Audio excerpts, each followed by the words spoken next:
الله السميع العليم من الشيطان الرجيم. بسم الله الرحمن الرحيم. نحمد ونصلي على رسوله الكريم وعلى آل بيته الطيبين الطاهرين المعصومين المظلومين ولعنة الله على أعدائهم أجمعين من يومنا هذا إلى قيام يوم الدين. أما بعد فقد قال سبحانه تبارك وتعالى في القرآن المجيد وهو أصدق الصادقين وقوله الحق. بسم الله الرحمن الرحيم. يا أيها الذين آمنوا كتب عليكم الصيام كما كتب على الذين من قبلكم لعلكم تتقون. سب سے پہلے میں اپنے نفس کو اور تمام بندگان خدا کو اور تمام مومنوں کو تقوی الہی پرہیزگاری کی دعوت دیتا ہوں کہ پروردگار ہمیں تقوی الہی حاصل کرنے کی توفیق عطا کرے۔ عزیزوں، ماہ مبارک رمضان اختتام پر ہے اور یہ فرصت، یہ لحظات، یہ وقت یقیناً ہمارے لیے بہت قیمتی ہے کہ اگر خدا نخواستہ ہم سے کوئی کوتاہی، کوئی غلطی یا کچھ ایسا عمل سرزد ہوا ہے جسے ہم اور خدا جانتے ہیں، تو ابھی بھی وقت ہے ہمارے لیے کہ ہم اللہ کی بارگاہ میں دست دعا کو پھیلائیں اور دست مناجات کو پھیلائیں اور اللہ سے مغفرت طلب کریں۔ ماہ مبارک رمضان جس کا سب سے اہم مطالبہ ہم سے یہی ہے کہ کیا یا ایھا الذین آمنوا کتب علیکم الصیام، اے ایمان لانے والوں، تمہارے لیے روزہ لکھ دیا گیا ہے۔ کسی کام کے لکھ دینے کی اہمیت کو آپ بخوبی جانتے ہیں کہ جو کام زبانی انجام پاتا ہے اس کا کیا مرتبہ ہوتا ہے، اس کا کیا درجہ ہوتا ہے، اس کی کیا اہمیت ہوتی ہے، لیکن جو کام لکھ دیا جاتا ہے یقیناً اس کا مرتبہ، اس کی اہمیت بڑھ جاتی ہے۔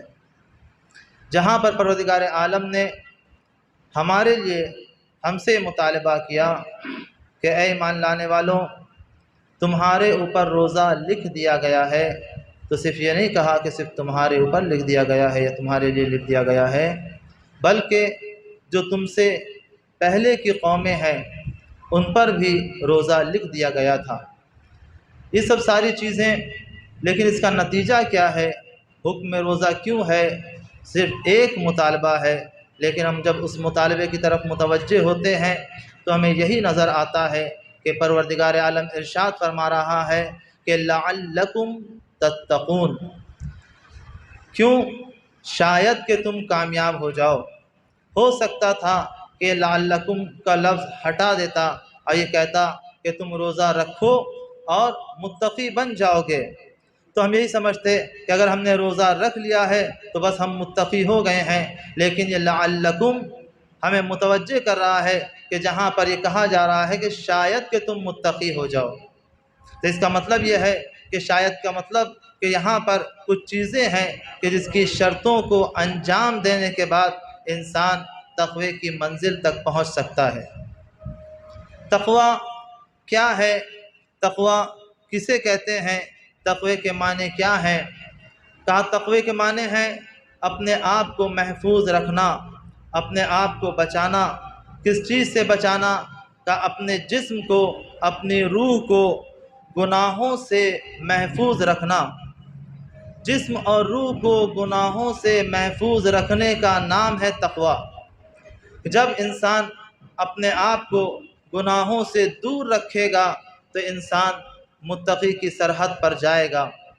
اور حکم پروردگار یہی ہے کہ قوا انفسکم واہلیکم نارا، بچاؤ اپنے آپ کو اور اپنے اہل و عیال کو کس چیز سے؟ جہنم کی آگ سے۔ کس چیز سے بچاؤ؟ جہنم کی آگ سے۔ اور صرف انسان سے یہ مطالبہ نہیں ہے کہ صرف تم اپنے آپ کو بچاؤ، بلکہ اپنے آپ کو بھی بچاؤ اور اپنے اہل و عیال کو بھی بچاؤ۔ وہ افراد جو تم سے تعلق رکھتے ہیں انہیں بھی جہنم کی آگ سے بچاؤ، انہیں بھی جہنم کی آگ سے محفوظ رکھنے کے سامان کو فراہم کرو۔ یعنی ایک مطالبہ ہم سے ہے کہ خود بھی بچو، اور دوسرا مطالبہ یہ ہے کہ اپنے اہل و عیال کو بھی جہنم کی آگ سے بچاؤ۔ تو اگر انسان متقی ہونا چاہتا ہے، تقوی اختیار کرنا چاہتا ہے، تو ہم نے یہ دیکھا کہ مولا کائنات امیر المومنین علی بن ابی طالب علیہ السلام نے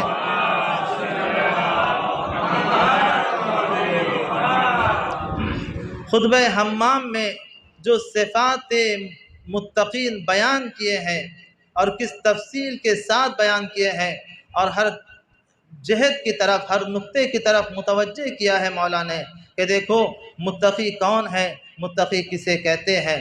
ایک چیز یہ کہا کہ اپنے آپ کو بچاؤ، تو کس اعتبار سے؟ حکم پروردگار یہ ہے، جہاں پہ حکم پروردگار یہ ہو رہا ہے کہ ان اللہ یأمر بالعدل والاحسان، کہ اے انسان تمہارے لیے کیا ضروری ہے کہ تم عدل اور احسان کو اپناؤ، اپنی زندگی میں عدل اور احسان کو اپناؤ۔ جب تم عدل کو اپناؤ گے، احسان کو اپناؤ گے، تو یقیناً تم متقی بنتے چلے جاؤ گے۔ کس طریقے سے انسان یہ عدل کیا ہے اور احسان کیا ہے؟ کہتے اگر اس آیت کے صحیح مصداق کی طرف متوجہ ہو جائے انسان، تو انسان کو اس بات کا اندازہ ہوگا کہ عدل کیا ہے اور احسان کیا ہے۔ یعنی انسان جو زندگی گزار رہا ہے، اپنے زندگی کے ہر موڑ پر، اپنے زندگی کے ہر مرحلے پر عدل کا دامن نہ چھوڑے، کسی شعبے میں بھی احسان کرنا نہ چھوڑے۔ ہر جگہ پر انسان کے لیے عدل کی شرط ہے اور عدل ضروری ہے، چاہے وہ اپنے زندگی میں اپنے خانوادے کے ساتھ ہو، یا اپنے دوستوں کے ساتھ ہو، یا اپنے محلے میں ہو، یا اپنی سوسائٹی میں ہو، یا اپنے آفس میں ہو، کسی بھی جگہ پر ہو، زندگی کا کوئی بھی مرحلہ ہو، لیکن یہ کہا گیا کہ دیکھو عدل کا دامن تمہارے ہاتھ سے نہیں چھوٹنا چاہیے۔ صرف انسانوں کے ساتھ عدل برقرار رکھنا کافی نہیں ہے، بلکہ اگر تمہارے سامنے تمہارا دشمن بھی ہے تو اس کے ساتھ بھی تم عدالت سے کام لو، اس کے ساتھ تم عدالت سے کام لو۔ اور قرآن نے اس بات کی طرف متوجہ کیا ہے کہ دیکھو تم دشمنی میں، عداوت میں عدالت کو نہ چھوڑ دینا۔ عداوت اور ہے، عدالت اور ہے، تمہاری عدالت برقرار ہونا چاہیے۔ ہم نے دیکھا ہے کہ جب مولا کائنات کے لشکر نے پانی پر قبضہ کر لیا تھا، تو مد مقابل کے لشکر نے یہی سوچا، یہی کہا کہ جب پانی ہمارے پاس تھا تو ہم نے ان کے اوپر پانی کو بند کر دیا تھا، اب علی کے پاس پانی ہے تو وہ ہمارے اوپر پانی کو بند کر دیں گے۔ لیکن جس نے قبضہ کیا تھا وہ علی سے واقف تھا، وہ جانتا تھا کہ علی کریم ابن کریم ہیں۔ اس نے کہا علی کبھی ہمارے اوپر پانی بند نہیں کر سکتے، علی کبھی ہمارے اوپر پانی بند نہیں کر سکتے۔ تو یہ دشمن کے ساتھ کس طریقے سے عدالت کے ساتھ پیش آنا ہے، تو چاہے جو مرحلہ بھی ہو۔ اور اسی کے ساتھ یہ انسانوں کا مرحلہ تھا، انسانوں کے مرحلے کے بعد یہ بھی کہا گیا کہ جانوروں کے ساتھ بھی ظلم نہ کرو، جانوروں کو بھی پریشان نہ کرو۔ تو عزیزوں، جہاں پر ہم سے یہ مطالبہ ہو رہا ہے کہ ان اللہ یأمر بالعدل والاحسان، کہ اپنی زندگی میں عدل اور احسان کو اپناؤ، تو ہم ہو سکتا ہے عدالت میں کہیں یہ سوچے کہ یہاں پہ ہمیں عدل سے کام لینا چاہیے یا نہیں لینا چاہیے، یہاں پر عدالت کا دخل ہے یا نہیں ہے، لیکن ایسا نہیں ہے، کوئی گوشہ بھی ہو وہ عدالت سے خالی نہیں ہے۔ اور اس کے بعد جو دوسرا مطالبہ ہے وہ ہے احسان کا، کہ انسان عدل کے ساتھ اگر اپنی زندگی گزار رہا ہے تو عدل کے ساتھ ساتھ احسان کو بھی اپنائے، احسان کو بھی اپنائے اور لوگوں کے ساتھ، اپنے رشتہ داروں کے ساتھ، اپنے پڑوسیوں کے ساتھ احسان کو نہ بھول جائے۔ عدل بھی ہو اور احسان بھی ہو، کسی بھی قوم سے تعلق رکھتا ہو انسان، اس کے لیے بھی عدل ہے، اس کے لیے بھی احسان ہے۔ جیسا کہ میں نے آپ کے سامنے بیان کیا کہ ہمارے سامنے جو عدل اور احسان کا مصداق ہے وہ امیر کائنات کی ذات ہے۔ ابھی امام کی شہادت گزری ہے، آپ نے دیکھا، آپ نے سنا ان کے واقعات اور ان کی حیات طیبہ کو بھی، کہ امام نے کس طریقے سے عدالت کے دامن کو تھامے رکھا تھا، بلکہ علی خود مجسم عدالت تھے، علی خود مجسم عدالت تھے۔ ہمیں اس وقت نظر آیا کہ جب ایک یہودی کوفے میں آتا ہے اور آنے کے بعد گریہ کرتا ہے، اور جب وہ گریہ کر رہا تھا تو لوگوں نے پوچھا تم علی کی شہادت کی خبر سن کے کیوں گریہ کر رہے ہو، تم سے اور علی سے کیا تعلق، تم علی پہ کیوں گریہ کر رہے ہو؟ تو اپنے واقعے کو بیان کرتا ہے اور بتاتا ہے کہ میں تاجر ہوں اور میں یہاں پر آیا تھا اپنے ساز و سامان کے ساتھ، اور میرا سامان جب لوٹ لیا گیا تو جب یہ خبر علی کو ملی ہے تو علی نے میرا سارا سامان ان لوگوں سے واپس لیا اور مجھے لوٹا دیا، اور جب تک میں کوفے میں تھا تب تک علی میرے ساتھ تھے، جب میں نے اپنے ساز و سامان کو یہاں پہ فروخت کر دیا، بیچا، اور جب میں جانے لگا تو علی آخر وقت تک میرے ساتھ رہے۔ تو میں اس لیے رو رہا ہوں کہ وہ ایک مجسم عدالت تھا جو دنیا سے چلا گیا، جو دنیا سے چلا گیا۔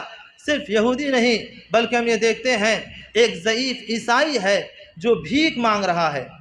یہ واقعات صرف اس لیے نہیں ہے کہ ہم سنا دیں، آپ سن لیں یا ہم پڑھ لیں اور خود سمجھ جائیں، نہیں، بلکہ یہ سارے واقعات انسان کی زندگی کو جھنجھوڑ دینے کے لیے ہیں۔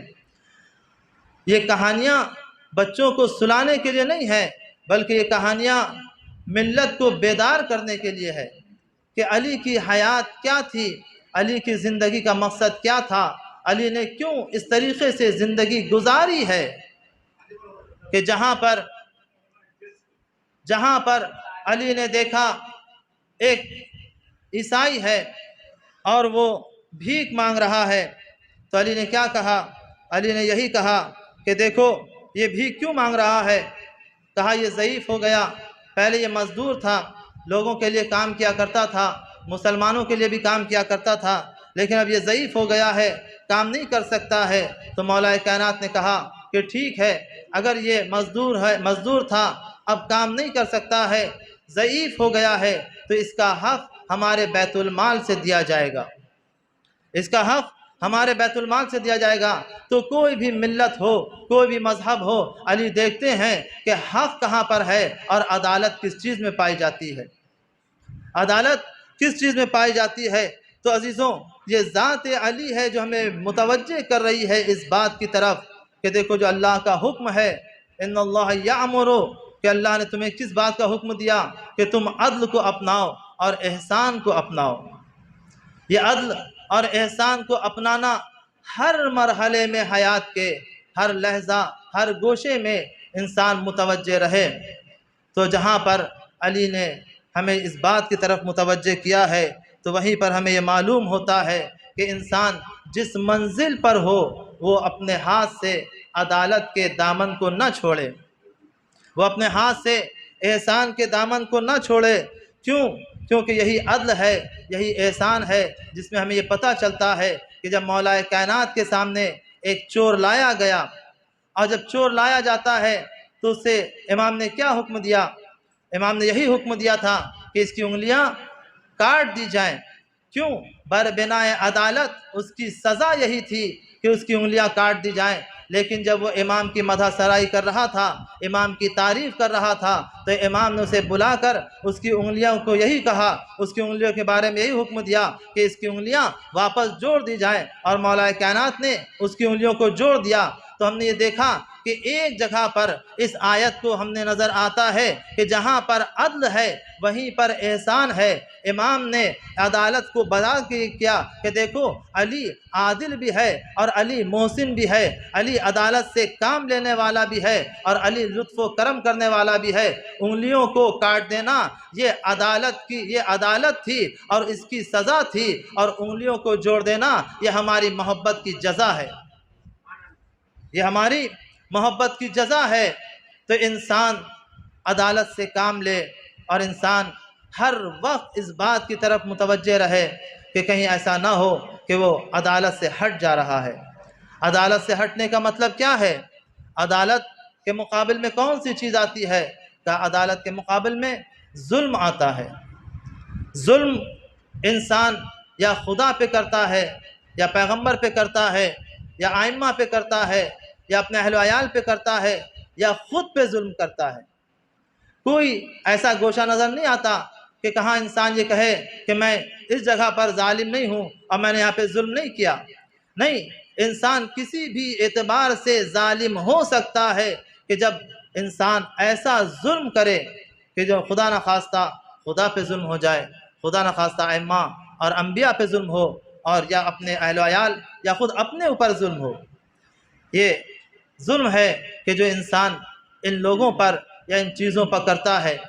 جب بارگاہ خداوندی میں مولا کائنات آتے ہیں تو بتاتے ہیں کہ دیکھو انسان کے لیے ضروری یہ ہے کہ انسان اپنے آپ کو بندے خدا سمجھے۔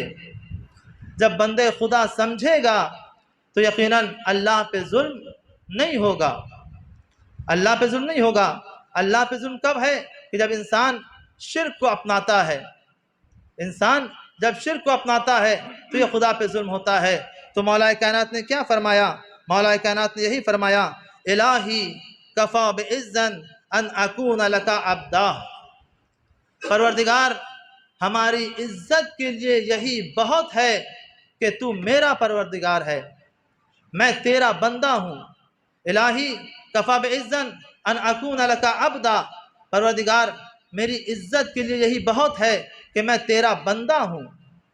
جب اپنے آپ کو اللہ کا بندہ کہہ دینا، اور علی جیسا شخص وہ یہ کہے کہ میں اللہ کا بندہ ہوں اور اس میں ہمیں فخر ہے، تو عزیزوں یہاں پہ معلوم ہوگا کہ انسان کے لیے سب سے جو چیز زیادہ اہمیت کی حامل ہے وہ اللہ کی بندگی ہے، وہ اللہ کی بندگی ہے۔ اگر انسان اللہ کا حقیقی بندہ ہے تو یقیناً انسان کی عظمت بھی ہے، انسان کے درجات بلند بھی ہیں۔ کیوں؟ اس لیے آپ جب دیکھیں گے تو سب سے زیادہ جس کی مدح سرائی کی گئی یا جس کے مرتبے کو بلند قرار دیا گیا ہے وہ عبد خدا ہے۔ جب جناب عیسیٰ آئے تھے تو جناب عیسیٰ نے سب سے پہلے یہی کہا تھا، انی عبداللہ، میں اللہ کا بندہ ہوں۔ وہ کہہ سکتے تھے کہ میں اللہ کا نبی ہوں، نہیں، نبوت کو بعد میں رکھا، عبدیت کا اعلان پہلے کیا ہے۔ جب پیغمبر اسلام کو معراج ہو رہی تھی تو یہی کہا قرآن نے، سبحان الذی اسری بعبدہ، پاک و پاکیزہ ہے وہ ذات جو لے گئی اپنے بندے کو راتوں رات۔ معراج کی سیر کرانے کے لیے جب اللہ نے بندگی کا اعلان کیا ہے اور درجات و مرتبے کا اعلان کیا ہے تو وہ انسان کی بندگی ہے کہ جہاں پر انسان کو سرفراز اور کامیاب کرتی ہے۔ پھر امام فرماتے ہیں، کفا بفخرا ان تکون لی ربا، کہ پروردگار ہمارے فخر کے لیے یہی بہت ہے کہ تو میرا رب ہے۔ ایک وہ جملہ کہ میری عزت کے لیے بہت ہے کہ میں تیرا بندہ ہوں، اور ایک یہ جملہ کہ میرے فخر کے لیے بہت ہے کہ تو میرا رب ہے۔ دونوں کو ذرا ملاحظہ کریں کہ علی فرما رہے ہیں کہ میں اللہ کا بندہ ہوں۔ جب علی یہ فرما رہے ہیں کہ میں اللہ کا بندہ ہوں تو علی نے بتا دیا کہ دیکھو دنیا میں ایسے بہت سارے افراد ہیں کہ جس کا رب کوئی اور ہے، اللہ نہیں ہے۔ ہو سکتا ہے ظاہراً وہ سجدے میں جا رہا ہو، نمازیں پڑھ رہا ہو، اپنے سر کو جھکا رہا ہو، لیکن اس کا خدا کوئی اور ہو۔ اس نے کسی مالدار کو اپنا خدا بنا رکھا ہو، اس نے کسی طاقت کو اپنا خدا بنا رکھا ہو، اس نے کسی دولت مند یا کسی لیڈر یا کسی پاورفل آدمی کو اپنا خدا سمجھ رکھا ہو جو اس کے سامنے سر کو جھکاتا ہے۔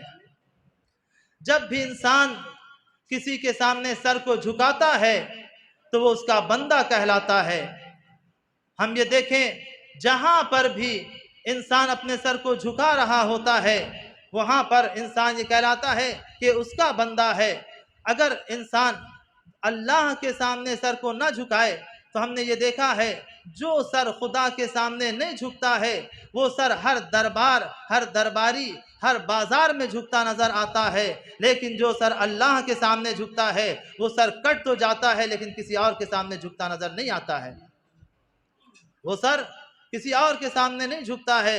جو یہ مان لے کہ اللہ میرا معبود ہے اور اس کے بعد مولا کائنات کا یہ کہنا کہ میرے فخر کے لیے کافی ہے اور یہ بہت ہے کہ میں اللہ میرا رب ہے، اللہ میرا رب ہے۔ پھر امام فرماتے ہیں الہی انت کما احب فجعلنی کما تحب، الہی انت کما احب، پروردگار تو ویسے ہی ہے جیسا میں چاہتا ہوں اور مجھے ویسا قرار دے جیسا تو چاہتا ہے۔ مولا کائنات کے دو یہ جملے اس ماہ رمضان کے لیے کہ ہم ذرا متوجہ ہوں کہ مولا کائنات کیا فرما رہے ہیں۔ الہی انت کما احب، پروردگار تو ویسے ہی ہے جیسا میں چاہتا ہوں۔ کیا ہمارے اندر اتنی بساط ہے، کیا ہماری ایسی اوقات ہے، کیا ہم یہ کہہ سکتے ہیں کہ ہمارا پروردگار ویسا ہی ہے جیسا میں چاہتا ہوں؟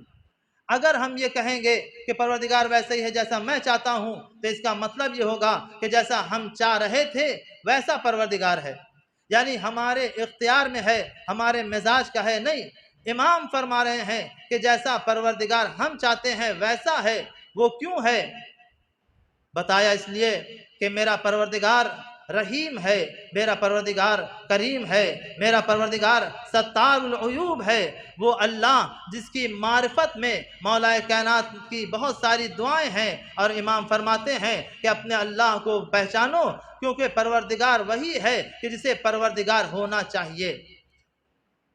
اگر خدا میں عدالت نہ پائی جائے تو یعنی وہ خدا عادل نہیں، ظالم ہو جائے گا۔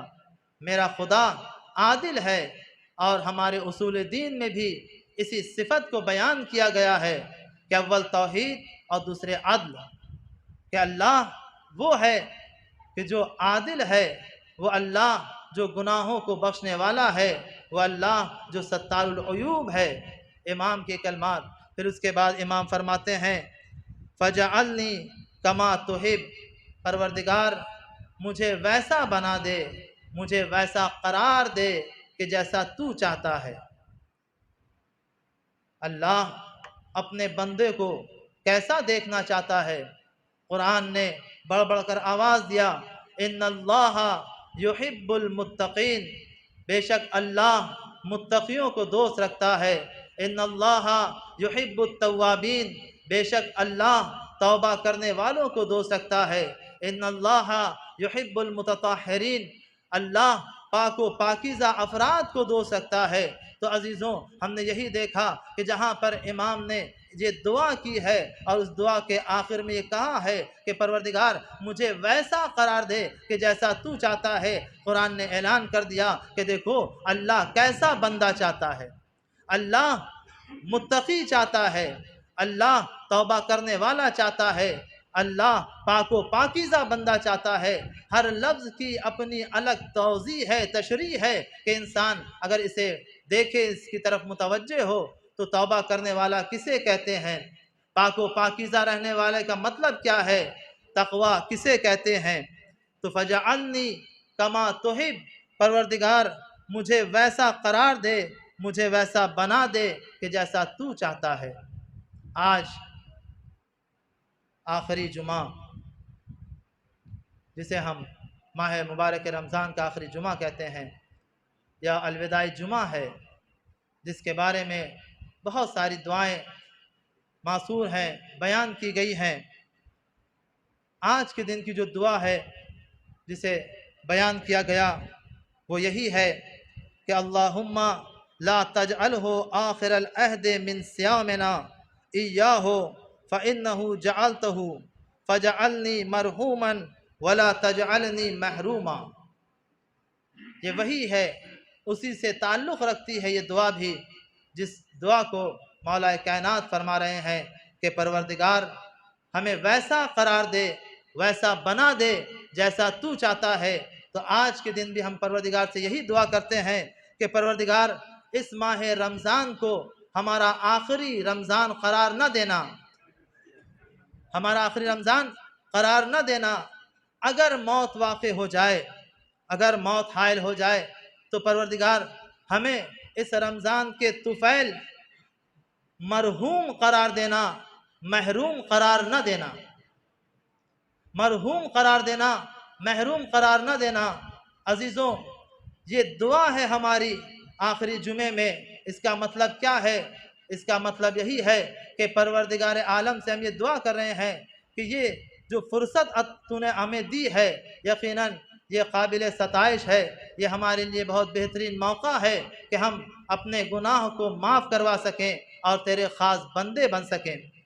یہ دعا جو کہنا کہ پروردگار مجھے مرحوم قرار دے اور مجھے محروم نہ بنا دے، تو سب سے پہلے بعض افراد کے سامنے جو لفظ کی بات آتی ہے تو وہ لفظ کے معنی کو دیکھ کے گھبرا جاتے ہیں کہ ہم یہ دعا کیوں کریں، کہ اگر ہم یہ کہیں کہ پروردگار ہمیں مجھے مرحوم قرار دے دے، خدا نخواستہ اگر دعا قبول ہو گئی تو ہم مرحوم ہو جائیں گے، کیا ایسا ہے؟ نہیں، ایسا نہیں ہے کہ مرحوم کا مطلب یہ نہیں ہے کہ دنیا سے چلے جانا۔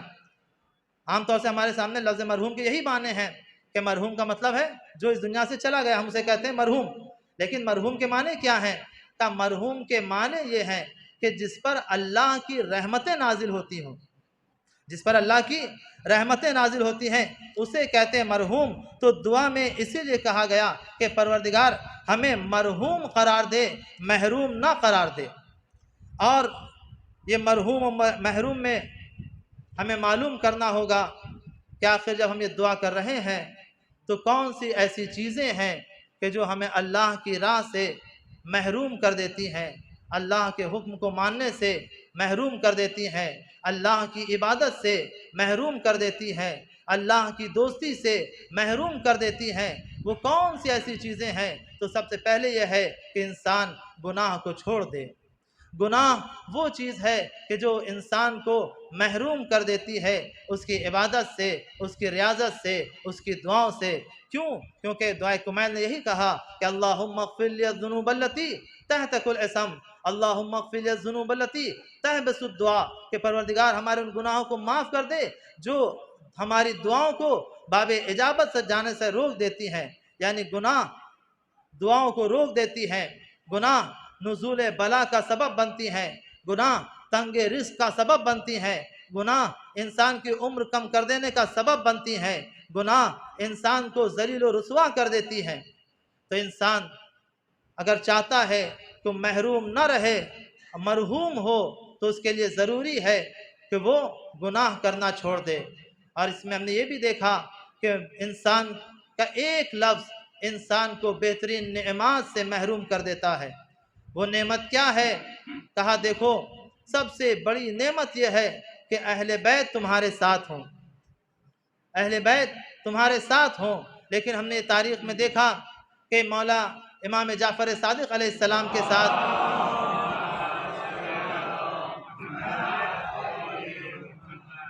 کہ ایک شخص تھا جو 20 سال سے امام کے ساتھ تھا۔ مثالیں بہت ہیں لیکن وقت نہیں ہے کہ ساری مثالوں کو پیش کروں۔ 20 سال سے امام کے ساتھ تھا اور وہ ہمیشہ امام کے ساتھ رہا کرتا تھا، امام کا چاہنے والا کہلاتا تھا، امام کا دوست کہلاتا تھا۔ ایک مرتبہ وہ امام کے ساتھ جا رہا تھا اور امام کا غلام امام کے پیچھے پیچھے آ رہا تھا، تو اس شخص نے جو امام کا دوست کہلاتا تھا وہ مڑتا ہے اور اپنے غلام کو، اس غلام کو نازیبا الفاظ کہتا ہے، اسے ایسے الفاظ سے نوازتا ہے، ایسے الفاظ سے پکارتا ہے کہ جو امام کو گرا گزرتا ہے، امام کی پیشانی پہ شکم آ جاتا ہے۔ اس شخص نے یعنی جو امام کا دوست تھا، اس نے غلام کو گالی دے کے پکارا، بس امام ناراض ہو گئے، کہا تم نے اسے ایسا کیوں کہا؟ کہا امام اس کی ماں مسلمان نہیں تھی، میں نے کہہ دیا۔ امام فرماتے ہیں کہ اگرچہ اس کی ماں مسلمان نہیں تھی، تم یہ جانتے ہو کہ ہر وہ شخص چاہے کسی بھی ملت و مذہب کا ہو، جب بھی اس کے یہاں شادی جس رسم کے ساتھ ادا کی جاتی ہے، اگر وہ بچہ وجود میں آتا ہے تو اسے حرامزادہ نہیں کہتے ہیں۔ تم نے ایک تہمت لگائی ہے، تو یاد رکھو آج تک تم ہمارے ساتھ تھے، لیکن آج کے بعد سے ہمارے اور تمہارے درمیان جدائی ہو رہی ہے۔ ایک لفظ، ایک گالی نے امام سے اسے محروم کر دیا۔ تو سب سے چیز اہم یہی ہے کہ ہم یہ متوجہ رہیں کہ اگر ہم یہ چاہتے ہیں، دعا کرتے ہیں پروردگار سے کہ پروردگار ہمیں مرحوم قرار دے، محروم قرار نہ دے، تو اس وقت بھی ہم پروردگار عالم سے دعا کرتے ہیں کہ پروردگار ہمارے توفیقات میں اضافہ فرما، ہمیں محروم نہ فرما، ہمارے امام کے ظہور میں تعجیل فرما۔ بسم اللہ الرحمن الرحیم۔ إنا أعطيناك الكوثر فصل لربك وانحر إن شانئك هو الأبتر۔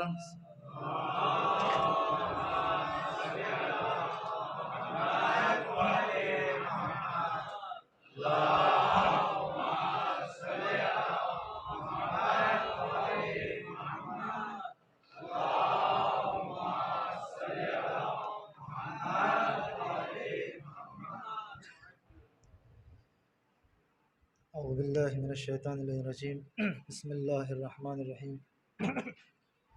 نحمده ونصلی علی رسولہ الکریم وعلی آل بیتہ الطیبین الطاہرین ولعنۃ اللہ علی اعدائہم اجمعین من یومنا ھذا الی قیام یوم الدین، اما بعد۔ قال علی علیہ السلام کونوا للظالم خصما وللمظلوم اونا۔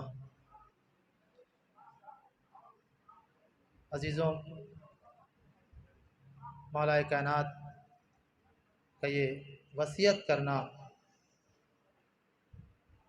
کہ اے میرے لال، اے میرے بچوں، ہمیشہ ظالم کے مقابلے میں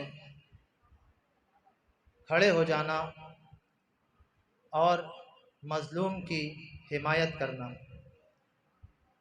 جیسا کہ پہلے خطبے میں اس بات کو بیان کیا گیا کہ انسان عدل سے کام لے اور احسان کرے، اسی طریقے سے اگر ہم یہ دیکھیں کہ امام کیا فرما رہے ہیں تو ہمیں یہ معلوم ہوگا کہ امام کی یہ وصیت ہے کہ ظالم کے مقابلے میں کھڑے ہو جانا، ظالم سے ڈٹ کے مقابلہ کرنا اور ہمیشہ مظلوم کی حمایت کرنا۔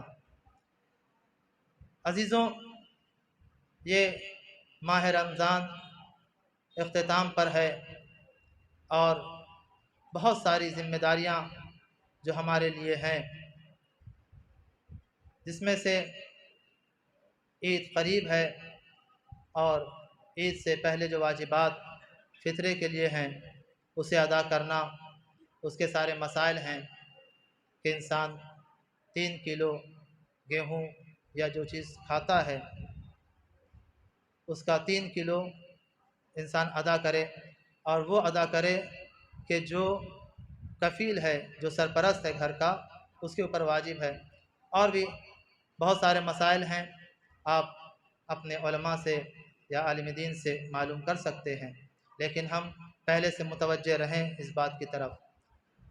اسی کے ساتھ ساتھ آج کا دن جسے امام خمینی رحمۃ اللہ علیہ نے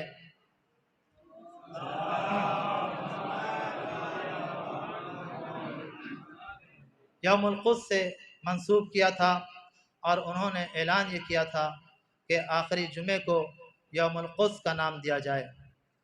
یوم القدس کون سا دن ہے؟ یوم القدس حق و باطل کو پہچاننے کا دن ہے۔ یوم القدس امریکہ مرد آباد اور اسرائیل مرد آباد کا دن ہے۔ یوم القدس مظلوموں کی حمایت کا دن ہے، اور یہی یوم القدس ہمیں اس بات کی طرف متوجہ کر رہا ہے کہ یوم القدس کیا ہے۔ کیا یہ دن صرف خاص ملت سے مخصوص ہے، یا صرف خاص حکومت سے مخصوص ہے، یا خاص ملک سے مخصوص ہے؟ نہیں، ایسا نہیں ہے، بلکہ اس دن کو تمام ملت اسلامیہ کے لیے قرار دیا گیا ہے کہ یوم القدس منایا جائے۔ کیوں یوم القدس منایا جائے؟ ہم نے یہ دیکھا ہے کہ یوم القدس کا فائدہ کیا ہے۔ ہم سے بہتر اس بات کو کون جان سکتا ہے کہ مظلوم کی حمایت کس طریقے سے کرنا چاہیے؟ ہم جانتے ہیں کہ مظلوم کی حمایت کس طریقے سے کرنا چاہیے۔ صرف میدان میں آ جانا، تلوار کا اٹھا لینا، اسلحے کو اٹھا لینا، اس کا نام مظلوم کی حمایت نہیں ہے، بلکہ 1400 سال سے آج تک ہم لوگ مظلوم کی حمایت کر رہے ہیں، اور مظلوم کی حمایت میں جو احتجاج کرتے ہیں وہ صبر والا احتجاج، وہ احتجاج جس میں صبر پایا جاتا ہے، وہ احتجاج جس میں پائیداری پائی جاتی ہے، وہ احتجاج جس میں حق پایا جاتا ہے، اور 1400 سال سے وہ احتجاج باقی ہے۔ اور اس احتجاج کا ضربہ یہ ہے، اس احتجاج کا نتیجہ یہ ہے کہ 1400 سال سے آج تک یزید ذلیل ہو رہا ہے، یزید رسوا ہو رہا ہے، یزید کو بتایا جا رہا ہے کہ دیکھو 1400 سال پہلے بھی یزید ظالم تھا، آج بھی یزید ظالم ہے۔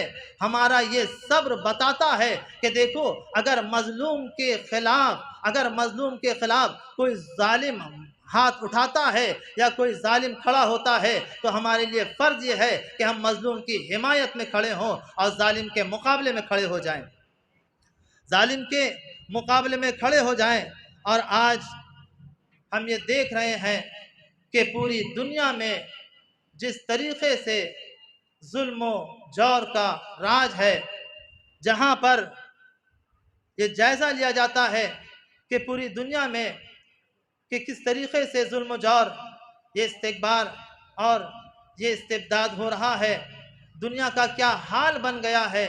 اگر ذرا سا ہم متوجہ ہوں تو ہمیں معلوم ہوتا ہے کہ جہاں پر دنیا میں کس طریقے کا قہر ڈھایا جا رہا ہے، اور ہر طرف یہی دیکھا جا رہا ہے کہ جہاں پر گولیوں سے چھلنے لاشیں ہیں، جہاں پر سہاگ اجڑ رہے ہیں، جہاں پر بستیاں ویران ہو رہی ہیں، جہاں پر ضعیفی دم توڑ رہی ہے، جہاں پر یتیم بے سہارا ہو رہے ہیں، جہاں پر بہنیں بے بھائی کے ہو رہی ہیں، جہاں پر بچے اپنے ماں باپ کو بھول رہے ہیں اس اعتبار سے کہ ہمارے ماں باپ کو ہم کیسے یاد رکھیں۔ جب انہیں یاد رکھتے ہیں تو ان کا دل و دماغ اس ظلم سے پھٹنے لگتا ہے، چاہے وہ ظلم کسی بھی ملک میں ہو رہا ہو، چاہے وہ ظلم فلسطین میں ہو یا افغانستان میں ہو، چاہے وہ ظلم عراق میں ہو یا ایران میں ہو، چاہے وہ ظلم یمن میں ہو یا پاکستان میں ہو، چاہے وہ ظلم افریقہ میں ہو یا کشمیر میں ہو، ہر جگہ ظلم ہو رہا ہے، ظالم ظلم کا قہر ڈھا رہا ہے۔ اگر ہم اس کی بنیاد کو دیکھیں، اگر ہم اس کی اصل کو دیکھیں تو ہمیں یہی نظر آئے گا، اس ظلم کا سرغنہ یا امریکہ ہے یا اسرائیل ہے، یا امریکہ ہے یا اسرائیل ہے۔ اگر اس ظلم کے مقابلے میں کوئی کھڑا ہو سکتا ہے تو وہی کھڑا ہو سکتا ہے کہ جس کے رگوں میں حیدر کرار کا خون ہو، جس کے رگوں میں جس نے مکتب اہل بیت میں درس حاصل کیا ہو، وہی اس ظلم کا مقابلہ کر سکتا ہے۔ اور آج ہم یہ دیکھ رہے ہیں کہ ہمارا قبلہ اول کس طریقے سے ظلم کی گرفت میں ہے۔ قبلہ اول ہم سے کہہ رہا ہے کہ ہمارے سامنے کچھ چیلنجز ہیں، وہ ہم تمہارے سامنے پیش کرتے ہیں، اگر تمہارے اندر غیرت ہے تو آؤ ہمیں بچاؤ، اگر تمہارے اندر عزت پائی جاتی ہے تو اپنی عزت کو سنبھالو۔ دیکھو آج ظالم صہیونزم نے ہمیں کس طریقے سے اپنے قبضے میں لے رکھا ہے، آج ظالم نے کس طریقے سے ہمارے پاس ظلم کر رکھا ہے۔ یہ یاد رکھو، اب کوئی ابابیل کا لشکر نہیں آنے والا۔ اگر تم بت شکن کے چاہنے والے ہو تو آؤ اس دنیا میں پنپتے ہوئے بتوں کو توڑو اور اسرائیل کو ختم کرو۔ جب ختم کرو گے تو تمہیں اس بات کا احساس ہوگا کہ علی نے کیا فرمایا تھا، کونوا للظالم خصما وللمظلوم عونا۔ ظالم کے مقابلے میں مقاومت کرو، مزاحمت کرو، اور اگر موقع آ جائے تو یقیناً ان کی صرف مذمت نہیں بلکہ ان کی مرمت کرو۔ یہ ہمارے لیے ہے آج کا درس اور آج کی بات جو امام خمینی نے آج سے تقریباً 50 سال پہلے اس بات کا اعلان کیا تھا کہ آج کے دن کو خود سے مخصوص کر دیا جائے۔ اگر مخصوص نہ کیا جاتا تو یاد رکھیے بہت سارے مقامات مقدسہ کی طرح آج ہمارے ذہنوں میں سے یہ خود بھی گم ہو جاتا اور ملت اسلامیہ اسے بھول جاتی۔ ہم یہ دیکھ رہے ہیں جہاں پر امریکہ اور اسرائیل ہیں، صرف یہی نہیں ہے بلکہ ان کے وہ افراد، ان کے وہ اہلکار جو ان کا ساتھ دیتے ہیں اور ان کی ہاں میں ہاں ملاتے ہیں، ان کا بھی یہی کردار ہے۔ ہم نے سعودی عرب میں یہی دیکھا کہ سعودی عرب میں ہندوستان سے اداکار کو بلا کر اس کے ہاتھ کا نشان لیا گیا اور اس کے ہاتھ کو اپنے محلوں کی زینت بنایا گیا، اس کے ہاتھ کو اپنے محلوں کی زینت بنایا گیا۔ کتنی ضلالت کی یہ بات ہے کہ جہاں پر اہل بیت علیہ السلام کی قبروں کو مسمار کیا جا رہا ہو، ان کے نشانوں کو ختم کیا جا رہا ہو، وہیں پر ناچ گانے والوں کے ہاتھوں کے نشان کو اپنے محلوں کی سجاوٹ قرار دیا جا رہا ہو۔ امام کا یہ قول کہ کونوا للظالم خصما، ظالم کے مقابلے میں ڈٹ کے کھڑے ہو جاؤ اور مظلوم کی حمایت کرو۔ عزیزوں، یہ ظالم کا شعار رہا ہے کہ ظالم نے ہمیشہ اصل سے دشمنی دکھلائی ہے اور اس کے بعد والوں نے ہمیشہ نسل سے دشمنی دکھلائی ہے۔ اس زمانے کے جو ظالم تھے وہ اصل سے دشمنی کرتے تھے، انہیں ستاتے تھے، ان پر ظلم کرتے تھے، اور اس زمانے کے جو ظالم ہیں وہ نسل سے دشمنی کرتے ہیں، انہیں ستاتے ہیں اور ان پر ظلم کرتے ہیں۔ لیکن یہ یاد رکھیں ظلم کرنے والے ایک دن مٹ جائیں گے، کیونکہ حق کو ایک دن مٹنا ہے اور حق پر چلنے والے ایک دن کامیاب و کامران ہوں گے۔ آج اتنا ظلم ہونے کے باوجود آج یہ قوم زندہ ہے، پائندہ ہے۔ کیوں ہے؟ ہمیں یہی نظر آتا ہے کہ لبنان کی سرزمین سے سید حسن نصر اللہ فرماتے ہیں کہ اگر ہمیں مٹنا ہوتا تو ہم عاشور کے دن کربلا کے میدان میں مٹ گئے ہوتے، لیکن پروردگار عالم کو ہمیں باقی رکھنا ہے، تو اس وجہ سے ہمارا وجود آج باقی ہے، ہمارا وجود آج باقی ہے۔ تو عزیزوں، آج کئی دن ہمارے لیے کئی پیغام لے کر آیا ہے کہ جس میں ہمیں سب سے بڑا پیغام یہ ہے کہ ہم مولا کی اس وصیت کو اپنائیں جس میں مولا نے فرمایا کونوا للظالم خصما وللمظلوم عونا۔ پروردگارہ تمام پرچم اسلام کو سربلندی عطا فرما، پرچم کفر و نفاق کو سرنگو فرما۔ بسم اللہ الرحمن الرحیم۔ ان اللہ وملائکتہ یصلون علی النبی یا ایھا الذین آمنوا صلوا علیہ وسلموا تسلیما۔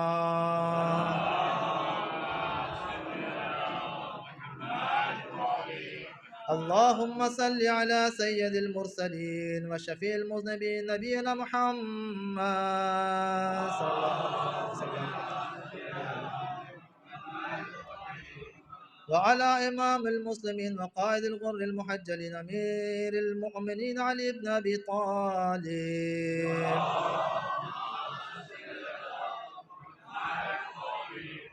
صلوات الله عليه وعلى سيدة نساء العالمين وبضعة الخاتم النبيين سيدتنا فاطمة بنت رسول الله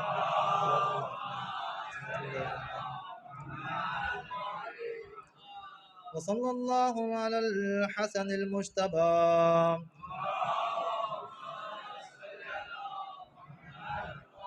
والحسين الشهيد بكربلاء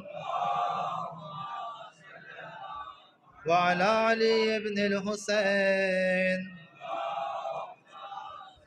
ومحمد بن علي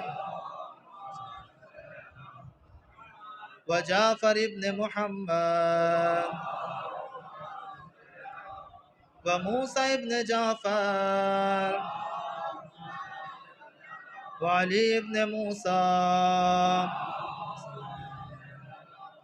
ومحمد بن علي وعلي بن محمد والحسن بن علي عليهم الصلاة والسلام. اللهم صل على مولانا صاحب الزمان ماهي آثار البدء والطغيان هادم العبنية الشرك والنفاق حاسد فرع البغي وانشقاق صلوات الله وسلامه عليه وعلى آبائه الكرام واتصلت الليالي والأيام. اللهم عجل فرجه وسهل مخرجه وكن ناظرا بنظرة منا إليه. وصلى الله على محمد سيد المرسلين وعلى بيته الطيبين الطاهرين.